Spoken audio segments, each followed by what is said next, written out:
Hey everyone, and welcome back. Today we're diving into something I know a lot of you have been asking about, tirzepatide. It's everywhere in the news as a weight loss medication, but we're going beyond the hype and really looking at the science. Yeah, it's important to separate the excitement from the actual data, and we have some really in-depth research to help us do that. Yeah, we've got some major studies from the New England Journal of Medicine, one from JAMA Internal Medicine, and some helpful background from Stat Pearls. So for our listeners who are already familiar with weight loss medications, what makes tirzepatide stand out? They call it a dual GIP and GLP-1 receptor agonist. What does that even mean in terms of how it actually works? Yeah, you're right. A lot of people listening have probably heard of GLP-1 agonists like semaglutide. The thing that makes tirzepatide unique is that it works in two ways. Think of GIP and GLP-1 like two different keys that can unlock pathways in your body, pathways that control your appetite and blood sugar levels. Tirzepatide has both of those keys, while other meds only have one. So it's like a double attack on those hunger signals, right? Exactly. And that's why there's so much interest from researchers. This dual action could mean that it's even more effective for weight loss and managing blood sugar. Although it is important to remember that these medications are often first used to treat type 2 diabetes, it's their effect on weight loss that has everyone excited about this new area of research. Which I'm sure is what most people listening really want to know about, the weight loss results. And we have studies like this one from the New England Journal of Medicine, tirzepatide versus semaglutide once weekly in patients with type 2 diabetes, that show some really promising numbers. That study was so interesting because it directly compared tirzepatide to semaglutide. Those head-to-head trials are important because they give us really good information about how the medications compare to each other in the real world. Real-world results, that's what matters, because it's not always the same as what you see in a controlled clinical trial. Speaking of real world, the continued treatment with tirzepatide study, also from the New England Journal of Medicine, followed people for an entire year. What I found really interesting was that the people who stayed on tirzepatide continued to lose weight, but when they stopped taking it, they gained the weight back, so it's not some kind of miracle cure. You got it. This really highlights a really important point. Medications like this are tools to be used as part of a larger plan for weight management, not a quick fix. They can be really effective, but that effectiveness often depends on continuing to use them, along with making lifestyle changes.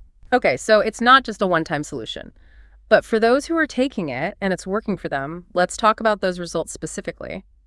This JAMA Internal Medicine study, semaglutide versus tirzepatide for weight loss in adults with overweight or obesity, what kind of numbers are we talking here? This JAMA study was interesting, yeah, because it wasn't just done in like a really controlled environment. It looked at how tirzepatide and semaglutide worked out in the real world with a lot of different people.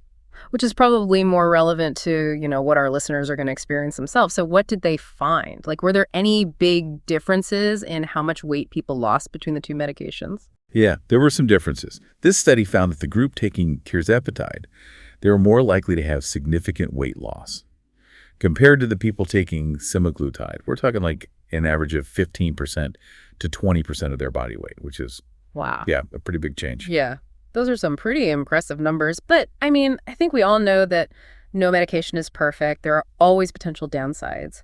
What should listeners know about the side effects that we're seeing in these studies? You're definitely right. And the studies we looked at, they do mention some possible side effects. Mostly it seems like they were gastrointestinal. Things like feeling nauseous, diarrhea, sometimes vomiting.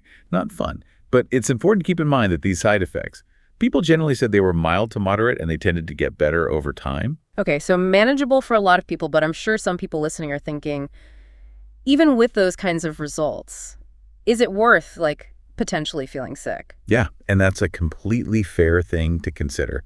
It's about balancing those potential benefits with the risks and really talking to your doctor, because everyone's different and they're going to respond to medications in different ways. What works really well for one person might not be the best fit for another. It seems like that's a theme that keeps coming up, right? That personalized conversation with your doctor. Are there any specific questions that you think our listeners should ask their doctors about tirzepatide? Definitely. You should feel comfortable asking about anything you're concerned about, or if there's something you're not sure about.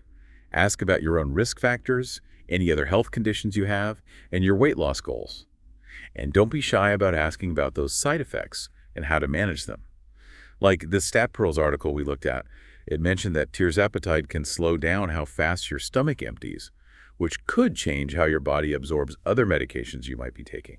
Oh, wow. So that's a really important thing to talk to your doctor about before starting tirzepatide if you're taking other medications. Exactly.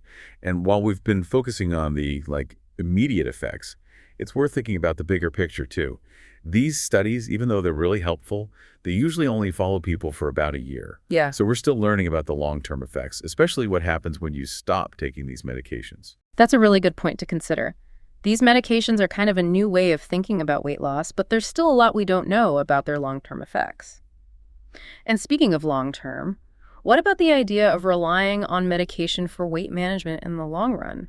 Could people become dependent on it, and are there ways to prevent that? That's a really thoughtful question, and I think it's important too. That's a really good point to consider. These medications are kind of a new way of thinking about weight loss, but there's still a lot we don't know about their long-term effects. And speaking of long-term, what about the idea of relying on medication for weight management in the long run? Could people become dependent on it, and are there ways to prevent that? That's a really thoughtful question, and I think it's important to remember that medications like tirzepatide are just one part of the puzzle when it comes to long-term weight management. Okay, so not a magic bullet, but a tool in the toolbox. Exactly. They can be incredibly effective tools, but they work best when they're combined with other strategies like making changes to your lifestyle, going to behavioral therapy, and having a good support system. It's that holistic approach, right, that we always hear about. Exactly. It's about making changes that you can keep up with that support your overall health and well-being, not just trying to get to a certain number on the scale. So it's not just about losing the weight, it's about keeping it off. You got it. And that usually means taking a multifaceted approach that looks at the mental and emotional parts of weight loss, not just the physical ones. This has been really eye-opening, even for me, and I try to stay on top of all the latest in health and wellness. It seems like tirzepatide could really change the game for a lot of people, but it's not a decision to take lightly. I totally agree.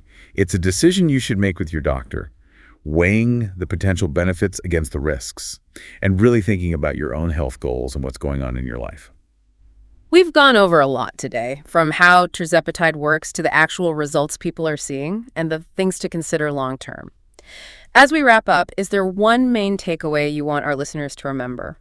If there's one thing I want to emphasize, it's to make informed decisions. Do your research, talk to your healthcare provider, and don't be afraid to ask those hard questions to make sure you're making the best choices for you. Knowledge is power, and hopefully this deep dive has given our listeners what they need to know to navigate this new world of weight loss medications. Definitely. And remember, your health journey is yours. It's not about being the fastest. It's about going at your own pace. Make those lasting changes and celebrate every victory along the way. I love that. Thanks to everyone for joining us for this deep dive into tirzepatide. Don't forget to check out the show notes for links to all the research we talked about. Until next time, stay curious, stay informed, and stay healthy. See you on the next deep dive.